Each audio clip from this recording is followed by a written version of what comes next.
hakbang ng pagsasaing gamit ang rice cooker. Magtaka ng bigas at ilagay sa rice cooker.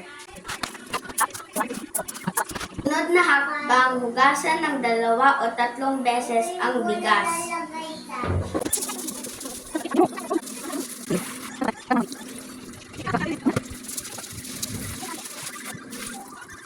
Sumunod na hakbang, lagyan ng tubig na naaayon sa tamang sukat. Punasan muna ang kaldero bago ilagay sa rice cooker.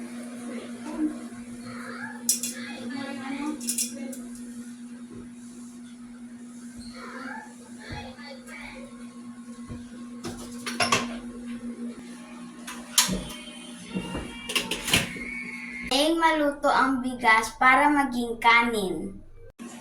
Handa na po ang ating sinaing. Kaya na po at kumain.